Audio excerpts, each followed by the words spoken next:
So, hello everyone. Welcome to this EFIC webinar. This webinar is dedicated to the recent guidelines on neuropathic pain assessment. These guidelines have been prepared by a quite large task force of colleagues, of experts in neuropathic pain. These colleagues come from different societies, the European Academy of Neurology, the European Pain Federation, and the ISP, more specifically the EAN-EFIC of the ISP. We have three speakers today. I'm one of the speakers. My name is Andrea Truini. I live and work in Rome. I'm a neurologist. I work in the Sapienza University. My main scientific interest is the diagnostic assessment of neuropathic pain. The second speaker is Nadine Attal.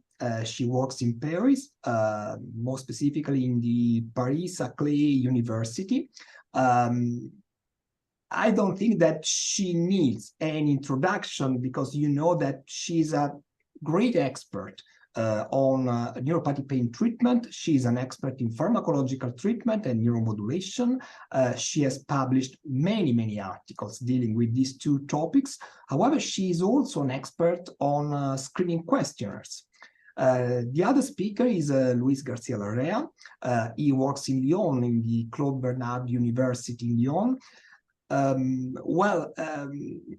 To my knowledge, he is the most important, the most experienced clinical neurophysiologist on pain. Really, I think that he contributed to raise the saga of the nociceptive potentials. He gave a significant contribution. He has published a lot on clinical neurophysiology as well as on function neuroimaging. So to make it short, you have two terrific speakers today, two terrific experts in neuropathic pain. We have basically three presentations. I will deliver a first presentation, a sort of introduction on this work of guidelines. Then Nadine will deliver a presentation showing the clinical usefulness of screening questionnaires.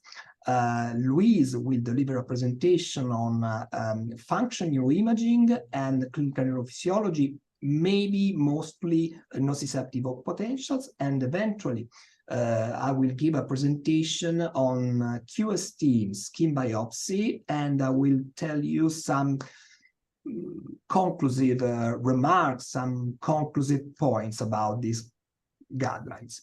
So let's start with the first presentation. As I told you, I will deliver the first presentation. I share my screen. Oops, sorry. In my first presentation, I will start from the very beginning. As you see here, you know that the definition of neuropathic pain, you know that neuropathic pain is caused by a lesion or disease of the somatosensory nervous system. Accordingly, the grading system for the diagnosis of neuropathic pain indicates that a probable diagnosis requires an accurate clinical examination identifying the somatosensory nervous system damage. Eventually, when you need a definite diagnosis of neuropathic pain, you need a diagnostic test that provides the demonstration, I may say the objective demonstration of the somatosensory nervous system damage. So it follows that it is quite important that we clarify the diagnostic value of the different diagnostic tests. So in these guidelines, we aimed at first assessing the diagnostic value in terms of sensitivity and specificity of the different diagnostic tests that we are used to apply in our patients during the everyday clinical activity. Then we aimed at providing a specific recommendation on the use of the most commonly used diagnostic tools like screening questionnaire, quantitative sensory testing, neurophysiological testing, and skin biopsy. In our guidelines, we tried also to provide some clinical information about less established, less used techniques like corneal confocal microscopy, functional neuroimaging, peripheral nerve blocks, and genetic testing. But in these presentations, you will see, only data about the established tools like screening questionnaires, quantitative sensory testing, neurophysiological testing, and skin biopsy, and functional neuroimaging. So we will not deal with the corneal confocal microscopy, peripheral nerve blocks, and genetic testing. You may read the text, the manuscript, to have some information about these techniques. So regarding the methodology, we have basically we have collected and analyzed all the studies dealing with the diagnosis of neuropathic pain. Basically, our main outcome measure was to search for diagnostic accuracy in terms of sensitivity and specificity. All the different PICOs were organized to identify the diagnostic accuracy of the different established tools for identifying the damage of the somatosensory nervous system in patients with definite neuropathic pain. More precisely, for two techniques, screening questionnaire and quantitative sensory testing, we have collected also studies that included patients with probable neuropathic pain, given that these two tools are probably closer to the clinical examination rather than the objective diagnostic instrument. We have analyzed the quality of the different studies using a relatively simple tool like the CADAS2, and then after having collected all the data dealing with the accuracy of the different tests, we have assessed the quality of the evidence and provide recommendations using the grade. So in the next presentation, we will show you the specific information about the different diagnostic tests. The next presentation by Nadine is dedicated to the screening questionnaire. So Nadine, I leave you the stage. I stop my sharing the screen. Thank you very much. Thank you very much. Good morning. So I'm very happy now to present the main results of this systematic study and meta-analysis regarding the screening questionnaires and what is their clinical relevance for the diagnosis or the detection of neuropathic pain. So I'll also share my screen. So as Andrea Truini told you, I think it's important to point out that this is the first time we do have guidelines or recommendations, I would say evidence-based guidelines, which encompass many tools to diagnose neuropathic pain and which are endorsed by 3 different scientific societies. And I think this is really something which we should really praise. And I really would like also to express my thanks to Andrea Truini for coordinating this very difficult and very interesting task force. So why do we need screening questionnaires for the diagnosis of neuropathic pain? Because the diagnosis of neuropathic pain, despite the algorithm, which I'll present you in a few moments, is often delayed. And a very simple study in which we were involved in France consisted in following patients who were addressed to pain centers. And we found out that there was a delay of about 2 years between the pain onset and the diagnosis. And this delay was even worse for patients with post-traumatic or post-surgical neuropathic pain. So the diagnosis had not been done. The diagnosis of neuropathic pain is very difficult in many clinical situations, in particular when the context is not neurological, and also when the pain is mixed or mixed with other types of pain, when neuropathic and non-neuropathic pain coexist, which is even worse in the same area. So this is the case in particular for post-surgical context, for lumbosacral radiculopathy, and also for spinal cord injury, and also for pain in diabetic patients. These patients may have a mixture of neuropathic and non-neuropathic symptoms in the same area in some cases. Of course, there is the NeuPSIG diagnostic algorithm, which is now become one of the gold standards. The problem is that if you look at these criteria, sometimes it's difficult to apply in these mixed situations. It's difficult also to apply if neuropathic pain coexists with non-neuropathic pain, or if there is a neurological lesion, but the pain is not neuropathic. And this is the cases in which screening questionnaires are really helpful. And this is the good example I'm going to show you. For instance, here, this is a 66-year-old man. He has type 2 diabetes. He has pain at the lower limbs, which is aggravated or provoked by walking. It has also hypoesthesia in the painful territory. Is it neuropathic pain? Well, according to the NeuPSIG algorithm, it might be neuropathic pain, but if you look at one of the questionnaires I'm going to expand on, which is DN4, well, the score is very low in this questionnaire. So that means that this man has pain in the limbs in an area of deficit, which is not neuropathic, but it might be related perhaps to osteoarthritis, or it might be related to arteriopathy. So these are the cases in which screening questionnaires may be very helpful to disentangle neuropathic and non-neuropathic pain.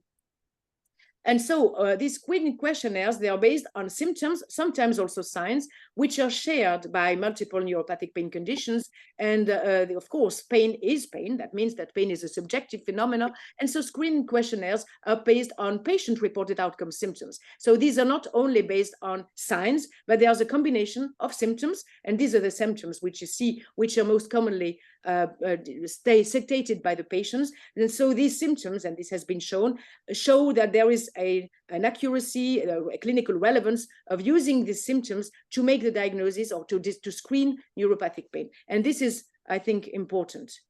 So there are several commonly used screening questionnaires, and in the guidelines with Andrea Truini, we decided to select only the most commonly used worldwide, which are the LANS and the S-LANS, which is a self-reported LANS, the DN4, the IDN4, which is DN4 questionnaire, so only the questionnaire part, and the pain detect, which is the German questionnaire. And so you can see here the scores for the diagnosis, so the cutoff scores, and these were all validated, of course. But what here we decided with is to analyze whether they were correctly validated and what are their discriminant properties by looking at all the studies that had been published with these questionnaires. So in general, they were validated in patients with focal pain. So that's important. The area of maximal pain was considered for those with several focal pain areas. Validation in general was based on the comparison of symptoms and signs between patients with well-established neuropathic pain, based on the lesion in that case, of course, not on the symptoms, and those with well-established nociceptive pain, because then you avoid circularity, because these questionnaires are based on symptoms in general. And in general, there were two raters or two examiners to evaluate the same patients in order to, of course, have the same diagnosis. So if we look now more on the results, we, in this meta-analysis and systematic review, we, as I said, and I'm going to make a summary, take into account all the studies in which these questionnaires had been used to, of course, to establish their sensitivity and their specificity. And so I'm going to show you the results with DN4, with LANS, and with pain detect. And so these studies, in these studies, there was, as I said, comparisons of patients with and without neuropathic pain in all cases, and the specificity was the patients in which the specificity and the sensitivity showed the diagnostic accuracy of the questionnaire. So for instance, if you have a very good sensitivity, that means that you're able to detect, you have very few false negative. And if you have a very good specificity, that means that you have very few false positive. And in that case, you can see that there were 27 studies. We're using the DN4, which includes symptoms and signs. And these are all the individual studies. And the result was that according to all these studies, you had a pool sensitivity of 0.89, so 989 sensitivity, and 0.88 specificity, which is considered as good, because in general, it's considered as good after above 0.75 or 0.8. However, regarding the grade and other outcome measures which we used, we could see that there was unclear blinding in some of the studies. That means that some of the assessors were not necessarily blinded for the treatment, which of course decreases a little bit the evidence. These results, however, were consistent across studies, and the estimates were within the threshold of the predefined sensitivity specificity. So in general, this may be considered as correct. We have the same data for the DN4 interview. That meant the same questionnaire, but without the clinical signs. So only the questionnaire part, 7 items. Here you can see that the sensitivity and specificity is slightly lower, and clear blinding in some cases, and some results, as you can see here, is more variable than here. So a little bit less good, but however, correct. Again, the LANS and S-LANS, here you have 16 studies in which the LANS was studied using exactly the same approach. You can see here that there was an excellent specificity, a slightly lower sensitivity. There was some bias in blinding and some variability, but the specificity is very, very good. And here the S-LANS, which is exactly the same, but with only the questionnaire part, so no clinical exam. Here you have clinical exams, here you don't. And you can see that it's lower. It's not bad, but it's lower. And there was a large variability in the results among studies. So imprecision regarding the accuracy. You can see that there were some studies in which there was very poor sensitivity, for in particular here. So that's also important when you make guidelines. You have to have a balance between sensitivity, specificity, and not so many bias, of course. So this, of course, is important when you formulate recommendations. And this, to finish, is the pain detect. So 13 studies were involved in this analysis. Here you can see that the sensitivity and specificity is not bad in general, but there was some variability of results. You can see here visually, and some also imprecision of the estimates. The summary estimates were also imprecise, and unfortunately, some bias in patient selection. So these are the general results. And so in general, what we can say to conclude from these guidelines is that we discussed about, of course, our recommendations. So we think that these questionnaires have in general good diagnostic accuracy, no side effects. It's important when you use a questionnaire, no side effects, low resources needed. It's also paper and pen, and in some cases, very small examination, and availability in many languages. And I didn't discuss it, but we can discuss about this. There is a high negative predictive value, so low number of false negative. There is a lower positive predictive value. There might be sometimes subsequent tests that may be necessary. And in general, there was a larger variability for sensitivity and specificity for the S-LANS and for the pain detect. So what we recommend, and this is in the paper, of course, is a strong recommendation for DN4 interview and LANS, and a weaker, but not so bad, weaker recommendation for the S-LANS and the pain detect. And so to summarize this approach and to see how they go with this NeuPSIG algorithm, I'll just remind you that the NeuPSIG algorithm, which is here, does not mention the symptoms, so it does not mention the place of the screening questionnaire. We all agree that they should be here. That means that you have pain, you have a history of relevant lesion or disease, you have a distribution which is neuroanatomically plausible, then you can use the screening questionnaires, and that gives you some much more diagnostic accuracy, specificity, sensitivity to really have a good diagnosis of neuropathic pain. And then, of course, it is necessary, if you're going to go further and have the diagnosis of probable and definite neuropathic pain, to use these approaches. And this is also a way to give my the role to Luis, because this is where the specific tests come, and the specific tests, QST, and also, of course, laser potentials and other, they are here to confirm the lesion or the disease responsible for the pain, and so to have the diagnosis of definite neuropathic pain. So thank you very much, and we'll, I think, discuss together at the end. Thank you. Thank you, Nadine. Thank you, Nadine. Luis, please. Yes, sir.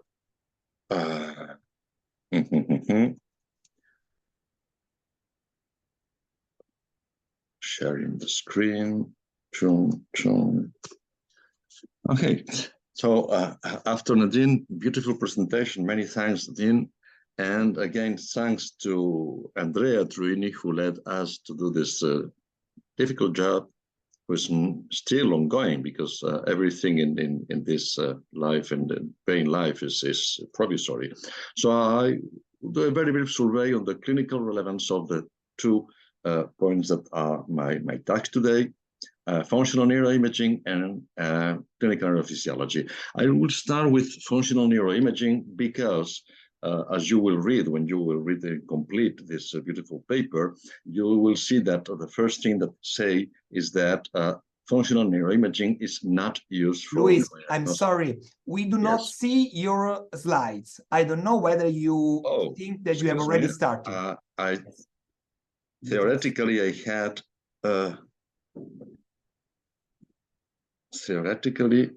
had... Now are you they saying are it coming? now? Yes. Okay. So this is the first slide. You see it correctly? Absolutely, yes. Okay. Thank you for telling me. So what you will read in this paper on functional imaging is that this is not used for diagnosing neuropathic pain, and this is absolutely true. But there is a comment then in the paper that functional imaging has provided relevant data to understand mechanisms underlying neuropathic pain. So I will very briefly underline this mechanism and where functional imaging has been useful. There are consistent changes in the brain activity. You know that neuroimaging, functional neuroimaging, examines the activity in terms of blood flow or metabolism. These changes are consistent at the group level, but not systematic in individual patients. This is why they are not diagnostic. And these changes are essentially in the thalamus, in the insula and operculum, and in the ventromedial prefrontal cortex. Which are these changes? I will highlight the three most important. The first is the hypometabolism, hypoactivity in the thalamus. This can be surprising because the patient has pain, may have allodynia, but during this time and ongoing pain, and this is a very robust result that has been shown by plenty of groups, there is a depressed activity in the thalamus contralateral to the pain. This reminds a bit what happens with epilepsy. You know that the epileptic focus is characterized by hypoactivity because there is a kind of a spiking that it is. So this hypoactivity in the thalamus might be related to the same physiopathology. In any case, it's very robust and it's reversible. So we know that it's related to the pathophysiology because it can change if you treat pain. It can be reversed by peripheral blocks. It can be reversed even by cortical stimulation. In this case, you see the hypometabolism here in the contralateral thalamus during pain, and this patient was successfully treated by cortical stimulation, and you see that the metabolism of the thalamus gains again. So this is a functional change that may be related to, and it can be reverted during allodynia. If you apply an allodynia stimulus, this hypometabolism transforms itself in hypermetabolism and entails a change in the topography of the thalamic activation, which becomes, this is the normal thalamus in the other side, which is an activation to the brushing in the ventrolateral part, and in the affected side, when you stimulate the contralateral limb, this is not only change into hyperactivation, but also change the topography and goes more anteriorly to the thalamus. These changes in topography are also seen in the insula and the operculum. And this is also very characteristic of neuropathic pain. It's a paradoxical shifting of insular and operculum activation toward the hemisphere ipsilateral to pain. You know, when you stimulate the normal side in neuropathic pain patients, these are central and peripheral patients, there is no pain, and you activate the right side and you activate the contralateral, insula, and operculum where the spinothalamic arrives. But if you stimulate the abnormal side and you create allodynia, again, you activate essentially the ipsilateral side.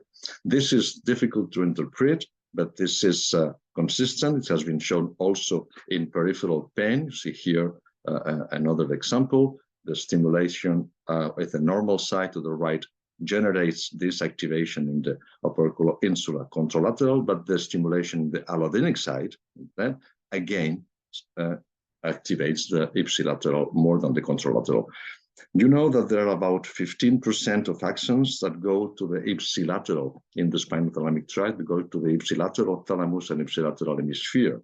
So it is considered that this reflects the lack of inhibition of this ipsilateral contingent of axons, which are tonically inhibited when the other hemisphere is healthy. But in case of a neuropathic lesion, central or peripheral, the lack of activity, normal activity arriving to the good side, if I might say, just stops the inhibition, and they may disentangle this activity ipsilateral. Some groups are considering now the possibility of inhibiting this abnormal activity with therapeutic purposes, but this is just research for the time being. And the third consistent abnormality in neuropathic pain is the lack of this type of activation in the ventromedial frontal cortex. This is a very typical activation in normal subjects when you have much pain, when you have hyperalgesia, when you have extreme pain created by capsaicin, for example, or with other techniques. This hyperalgesia generates this enormous activity in the ventromedial cortex, the perigeneal cingulate, which is considered to trigger descending inhibition, because this region is very much involved in connection with the periaqueductal gray and triggering inhibition when you have strong pain. So this activation tends to disappear in neuropathic pain. See, in this example from Petra Scheinhardt, you have allodinic and hyperalgesia symptoms in neuropathic pain. You activate plenty of regions in the brain, but not this ventromedial cortex. There are, again, plenty of examples. This is very consistent. This is in postherpetic neuralgia. You see, again, that there is a lack of activation during hyperalgesia.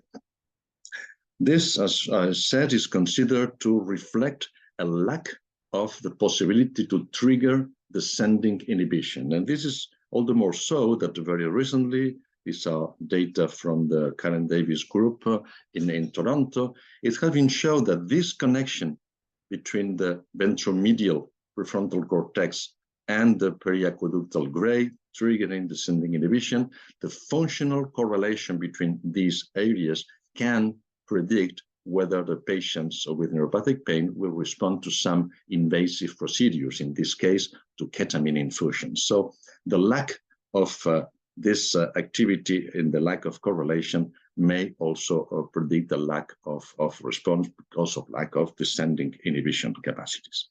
So all this is consistent.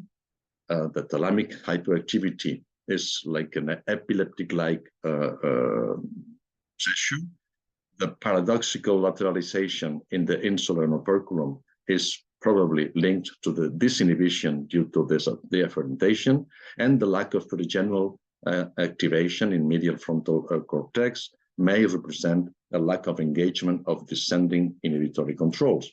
These are consistent at group level. They are not systematic in individual patients. This is why they cannot be yet used as a diagnostic tool, but that represent useful possible therapeutic targets and possible predictors of therapeutic efficacy. In the near future, I hope so. And this allows me to pass to the second part of this talk, which considers clinical neurophysiology in the diagnosis of neuropathic pain. Clinical neurophysiology, contrary to functional imaging, is made of many different techniques, and you most probably know many of them: Blink reflex, trigeminal reflex, conduction velocity in peripheral nerves, or some of the sensory potentials of many types. There are plenty of techniques, and many of these techniques are really routine. You can have it in most of the hospitals in the world, in the Western world. I send you again this beautiful algorithm that you have already set up many instances. So just to indicate that the place of clinical neurophysiology is here, so that the place of the questionnaires is there. The clinical neurophysiology is there at the end. Why? Because neuropathic pain is pain caused by a lesion or disease of the somatosensory system, and the clinical neurophysiology aspect informs about the quality of somatosensory transmission. So this is there to ascertain that there is something happening in the somatosensory system. And there are a series of routine analysis, like standard nerve conduction studies dealing with A-beta fibers, electrically induced somatosensory evoked potentials. These are commonly called ACPs, which test also the A-beta fibers and the dorsal column system. And then we have thermally induced evoked potentials, which test the other system, the A-delta fibers, sometimes C fibers, and this spinothalamic tract, and that can be used a laser to evoke this thermal change, or heat contact with a thermode, or even a contact cold. There are plenty of other techniques which are exceptionally useful in selective subsets of patients, but which are not very much used in routine, except when you are dealing with these selected patients, like microneurography or the blink reflex, the R3 reflection reflex. There are plenty of techniques. We will be dealing essentially with those that are most accessible in routine. The most topographically efficient technique that we have in clinical neurophysiology is the somatosensory evoked potentials to electrical stimuli. This allows the most effective topographical assessment. This allows you to do salami science with the somatosensory system and to have responses from the peripheral and the distal peripheral system, distal and proximal, from the dorsal horn, from the cervical rural junction, from the primary sensory cortex and beyond. So you can test plenty of small regions of the somatosensory system, but there is a problem. These test exclusively the dorsal column and gross fibers in the periphery. And you know that neuropathic pain is most often the result of lesions in the pain and temperature pathways, small fibers, spinothalamic cortical pathways that are not explored by the standard ACP. So we need other techniques that stimulate these small fibers and activate the spinothalamic system, which are less topographic possibility, but they are specific. So it is very much important that we choose the good stimulus to detect the good response in the system we are trying to explore. And from all the possibilities, there are three that are the most readily used. The electrical transcutaneous stimulus, you activate the A-beta fibers in the peripheral, you activate the dorsal columns in the central nervous system, and the techniques are the nerve conduction velocity, the SCPs, the blink reflex, and then for the thermal stimulus, either the laser or the cocktail heat and cold. In both cases, you activate the small fibers. In both cases, you activate the spinothalamic system, and you have different techniques that are called laser EPs or LEPs or control heat EPs or contact cold EPs, CHEPs or CEPs. And when you apply this to the neuropathic pain patients and you try to disentangle the diagnostic value for neuropathic pain, what you will read in this paper is first that the external nerve conductions, the somatosensory evoked potentials, are most useful for documenting somatosensory damage of large myelinated fibers in patients with or without neuropathic pain. That the contact heat and the laser, so the thermal evoked potentials, are established techniques for investigating the nociceptive systems, and they can detect minute and image-proven lesions within the nociceptive system. And you will also read that the trigeminal reflexin, which is also a beta cell reflex, is exquisitely specific and sensitive for trigeminal damage. On these premises, but taking account that the certainty of the evidence is very low, and it is very low because there are very few studies that have specifically assessed the ROC curves, the sensitivity, the specificity, the predicted positive value for neuropathic pain, and only 3 studies could be obtained. These techniques, despite the high specificity, only receive a weak recommendation. This is logical under these premises. Only a weak recommendation can be applied for using nociceptive evoked potential in diagnostic neuropathic pain, but this is a recommendation. Concomitantly, you find there is a strong recommendation for using the trigeminal reflex testing of A-beta fibers to disclose trigeminal damage in a very particular condition, which is secondary trigeminal neuralgia. So you have real recommendation for techniques that are useful for a large panel of conditions, strong recommendation for something that is very specific in conditions. So after these conclusions that we may endorse at this point, just to point out some possible bias in our recommendation, and I'm also faulty for this. The first things is this, what I just told you about, that we have a sometimes very similar conclusions with sensitivity and specificity for nociceptive evoked potentials and for trigeminal testing accuracy. You see that the things are not that different, but this applies to an enormous quantity of patients and this to a small quantity of patients, and this receives strong and this receives a weak recommendation. Why is this? This is because of something that is probably the most important point of this lesson, if I may say, of this lecture, is that clinical neurophysiology does not aim at detecting or diagnosing neuropathic pain. This is an error. Clinical neurophysiology aims at disclosing a lesion or disease of the somatosensory system. And because this pertains to the definition of neuropathic pain, then neurophysiology is applicable. So the gold standard for assessing the sensitivity and specificity of neurophysiological techniques should not be neuropathic pain, but rather the capacity to detect lesion or disease of the somatosensory system, accordingly to this schema. And this is not trivial.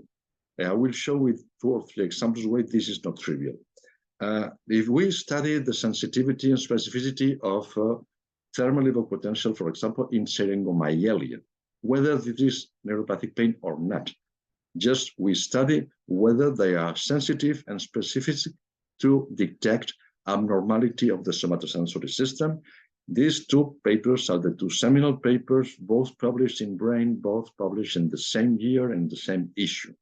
And when you pull these 2 papers, you find that the specificity and sensitivity to detect somatosensory abnormality in syringomyelia as compared with the control site are exceptionally good. But of these patients, not everyone had neuropathic pain because not all the syringomyelia generates neuropathic pain, and not all the lesions of the somatosensory system generate somatosensory system sensation of pain. So these were the patients with pain, these were the patients of pain. So depending on the gold standard, you will find different specificity and sensitivity. Another example in thalamic stroke. In thalamic stroke, in about 40 patients with thalamic stroke, the sensitivity and specificity of thermal evoked potentials, of spinothalamic evoked potentials to detect abnormalities correlated with the QST, so abnormalities in the somatosensory transmission in the spinothalamic system, is exceptionally high. But if you do the same, just applying as gold standard whether there is thalamic pain or no pain, well, this is fair, but we have lost power, both in sensitivity and specificity. So the crucial point is that these techniques are sensitive and specific to abnormality in the somatosensory system, not obligatorily in neuropathic pain. They are very, very much powerful, for example, to detect experimental fiber loss by capsaicin. The depression of the evoked potentials are perfectly concomitant with the disappearance of fibers and with the psychophysical changes. And the reappearance of the evoked potentials are perfectly concomitant with the regenerating fibers.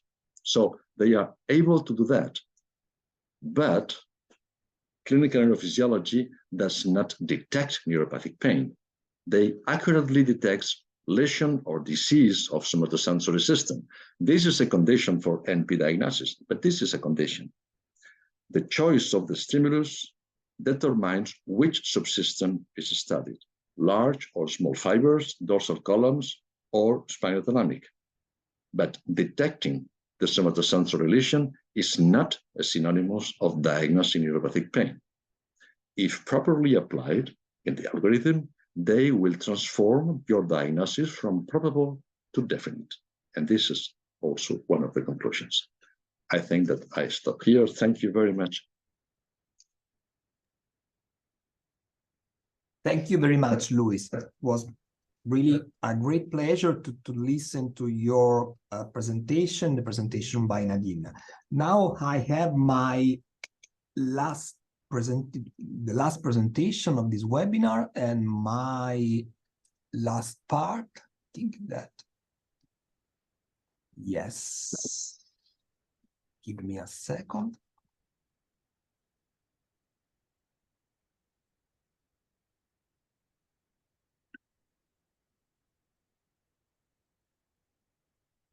Okay. So I go on with the different techniques we have investigated in this work regarding, screening question. I'm sorry. Okay. The quantitative sensory testing. You know that this technique is an exceptionally complicated and important tool for assessing the different sensory modalities in our patient with peripheral and central nervous system diseases. With a QST, you have the possibility to assess all the different sensory modalities. For instance, using the thermode, you have the possibility to assess the cold and the warm detection threshold, the cold pain and the heat pain threshold. So you have the possibility to investigate the function of the small fibers, as well as you have the possibility to investigate, using the vibration or the mechanical detection threshold, the integrity of the large myelinated fibers. So when you apply all the different tools of the quantitative sensory testing, you have the possibility to shape a sensory profile of that specific patient. For instance, you see in this graph that you have two opposite patients. For instance, you have the white patient. This patient has a mild or completely absent sensory deficit, but he suffers from hyperalgesia, he suffers from allodynia. Conversely, you have the patient in black, and you see that he has predominantly a sensory loss profile. It is quite intuitive that these two profiles come from different mechanisms. They are mediated by different mechanisms. For this reason, many authors propose that the QST could be used for stratifying patients in clinical trials to increase the validity, the internal validity of the clinical trials. Well, we have screened many articles for identifying the accuracy of the QST for detecting the somatosensory system damage in patients with probable and definite neuropathic pain. We have finally selected 14 studies, but unfortunately, all these 14 studies were not designed to provide numbers, to provide information for calculating the accuracy of the QST. So, for instance, all these studies included only patients with probable or definite neuropathic pain. So, basically, we could only provide the number, the frequency of QST abnormalities in the different studies. So, basically, we decided to run a sort of qualitative grade assessment of the QST accuracy in patients with neuropathic pain. You see that the median frequency of abnormality of the QST in patients with neuropathic pain is approximately 80%. Similar between patients with probable and definite neuropathic pain. We found studies with a very high risk of bias. So, in general, the main problem with this technique was that we didn't find studies specifically designed for providing information on the accuracy of the QST for detecting the damage of the somatosensory system in patients with neuropathic pain. So we concluded for a weak recommendation for its use in the diagnostic pathway in patients with neuropathic pain, given that the evidence were quite poor, but at the same and the quality of the evidence was quite low. At the same time, the QST is an established procedure that usually is part of the diagnostic algorithm, given that it follows the clinical examination. Admittedly, right now, it is difficult to understand the power, how robust is the QST for detecting the damage of the somatosensory nervous system for different reasons. For instance, this is a psychophysical procedure, and not an objective procedure for detecting the damage of the somatosensory nervous system. The other technique, the skin biopsy, you know that it is a very robust technique.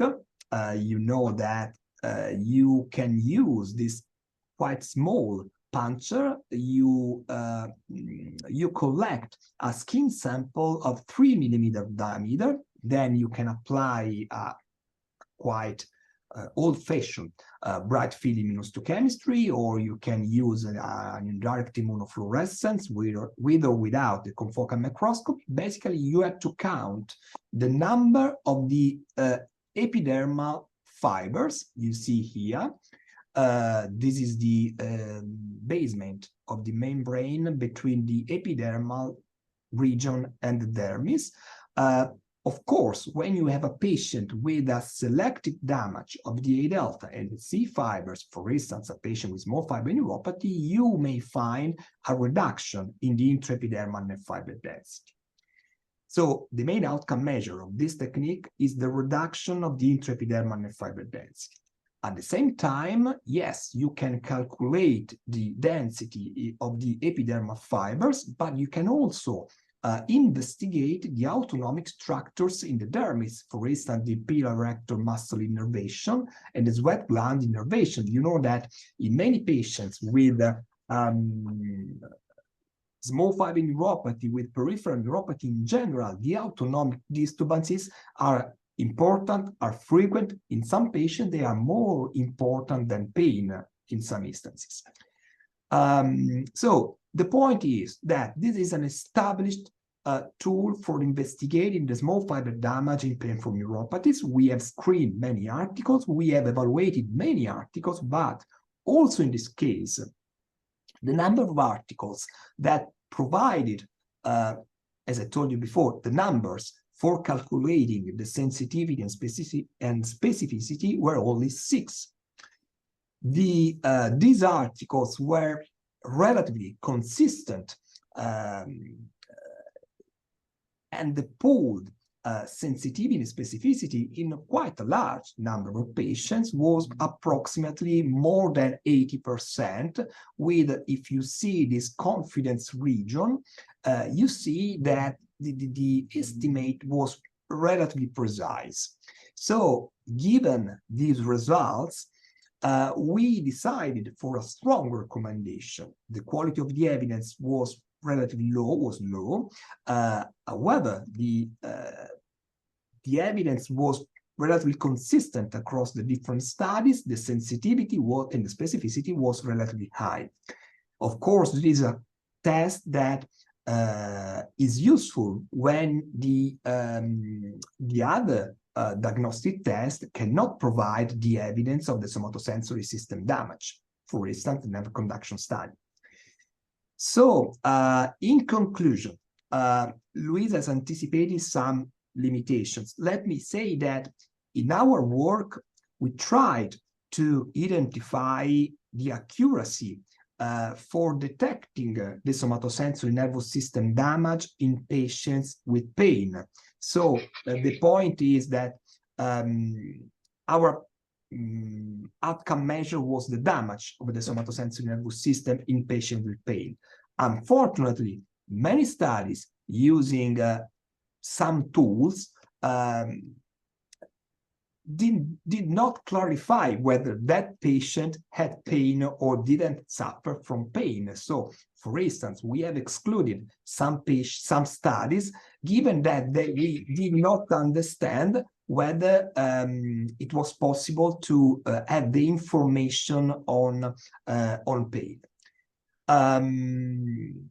Here I summarize some further limitation. The limitation, as I told you just now, we found only a few studies providing information on the accuracy of the different tools. Then the other problem is that if you think about it precisely, you realize that neuropathic pain is not a disease, it is a combination of sensory symptoms, sensory signs that manifest in different peripheral central nervous system conditions. So we do not have exactly a gold standard, so we do not have a universal comparator for all the different tools. Then the other limitation, which is less important for me, I must admit, but more important for the methodologists, is that we have banned the grade for adapting its use in this specific field. So sometimes we have deviated from the grade rules. Anyway, it was necessary, given that it was the first time that we applied the grade in this field. Let me say that the previous guidelines by the NeuPSIG and the European Academy of Neurology were based on the expert opinion of the different colleagues. For instance, you had the opinion of Louise on the nociceptive potential. You have the opinion of Giorgio Cruccu, my friend, on trigeminal reflex testing. You have the opinion of Nadine on the screening question, or the opinion of the Jordi Serra di macroneurography. This is not acceptable. We have to set some rules for providing some evidence-based information. So let me thank Nadine and Louise, but in particular, I want to thank also Katina. She is the methodologist that helped us to conclude this huge work. And thanks to all the other friends participating in this work. Thank you very much. I do hope it was clear enough. Well, I see that we have a question. These pulled, okay, sorry, I will coordinate the questions. I see one for, I have a question for you both, honestly, but then I see one question. This pool test accuracy is the same for every neuropathic pain condition related to skin biopsy or just small fiber neuropathy? In all of them, this is a very good question, given that this is a neuropathic pain guideline. So it is expected that we selected all the different neuropathic pain conditions, but actually that meta-analysis referred only to small fiber neuropathies, given that the studies providing information on the accuracy of the skin biopsy were done only in small fiber neuropathy. I must say that I'm not sure that it is an important limitation, given that in your clinical activity, you have to use the skin biopsy in patients with small fiber neuropathy. You don't need skin biopsy when you have an abnormality of the nerve conduction study. Please, Luis, I see that you raised your hand. Yes, if I might add to what you are saying, which is very sensible, totally in agreement, I would add that this underlines also the bias that we can have when we test, again, different gold standards. For example, if you had introduced as gold standard skin biopsy and on one side, neuropathic pain, definitely neuropathic pain, or on the other side, non-neuropathic pain, including fibromyalgia, you will have had specificity drastically low, because plenty of fibromyalgia have also problems with it, which are not related to neuropathic pain. So just changing the gold standard, you're changing the comparator. You change everything. But I have to argue, partly argue against this point, given that you will apply your skin biopsy in your clinical activity and in a trial at the end of the diagnostic process that includes history and examination. So this might increase the specificity of the different techniques, at least in our everyday clinical activity. I mean that when you take the history and you examine the patient with fibromyalgia and you see the reduction, the intraepidermal nerve fiber density, you generally interpret that abnormality as a small fiber pathology. But I totally agree that in these studies, the specificity of the skin biopsy might be overestimated, because you have talked about fibromyalgia, but I may suggest that you can find abnormal intraepidermal nerve fiber density in myotonic dystrophy, for instance. Absolutely, so, in Parkinson. In Parkinson disease. So, I mean, you have the point regarding this limitation. I see another question. This is for Nadine. Thank you for the interesting webinar. Thanks to you, Emmanuel. The DN4 includes 3 questions on sensory testing. Oh, yes, I agree with Emmanuel, because this was my question. Can this lead to a probable neuropathic pain grade versus possible neuropathic pain grade? In the case of radicular pain, which test is ideal? Okay, then we read after the second part. Yes, thank you very much for the question. It's a very good question. Again, we have experts here. So yes, that's a very good question.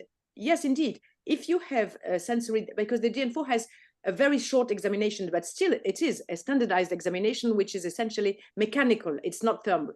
So if you do have a positive, I would say something from the sensory examination, that means a hypoesthesia to touch or to pinprick or allodynia to touch, using the DN4, yes, it is. It can lead to a probable neuropathic pain grade, because in the NeuPSIG algorithm, as you can see, you have the stage probable when you do have a sign, something which is hypoesthesia or allodynia in the painful area. So yes, you can use it. And in fact, there have been, we didn't show it, but some studies comparing the DN4 to the grade system, and in most cases, and in cases when it's not so complicated, they are very, very well correlated together, which is of course good, because there's a good correlation between the algorithm and the DN4. So yes, you can use it. And regarding your second question, the ideal test. Well, you know, for the probable, if you look at the algorithm, in that case, you do need something at the examination. So again, hypoesthesia or allodynia or both. So this is the ideal test. And if the mechanical is not relevant, then we should, or you should, use thermal, which is a little bit more complex, but this can be used as a clinical bedside examination. And regarding the definites in cases of radicular pain, well, in general, this is the EMG, because in general, in most cases, there is a radiculopathy at the EMG. But what is important is that in many cases of radicular pain, you might also have a normal EMG. It may be essentially a small fiber, and this doesn't prevent you from making at least the diagnosis of probable and then starting a treatment. Given that I'm a neurologist, I want to say also that in your grading system, you should also consider other than somatosensory nervous system. For instance, an abnormal ankle reflex helps you to identify that there is an S1 radiculopathy, or the deficits in the in some specific muscle helps you to identify that there is a damage of the nervous system. So, I mean, of course, we are interested in the somatosensory nervous system, but remember that there are different other items that you should consider when you have to arrive to the final diagnosis. Sure. Absolutely. Absolutely. May I add that neurology, as everything in medicine, is based on redundancy.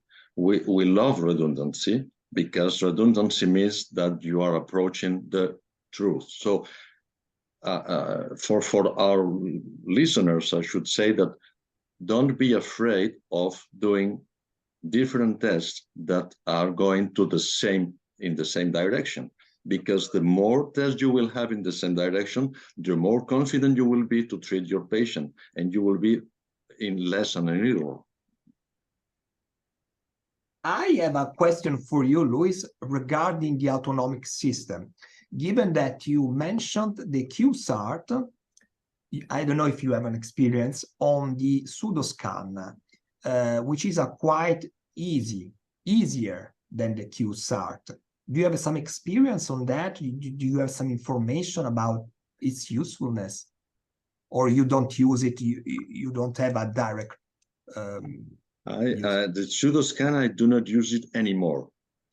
We were using it, and some of my colleagues are still using it for screening, but the quantity of false positive results is too high.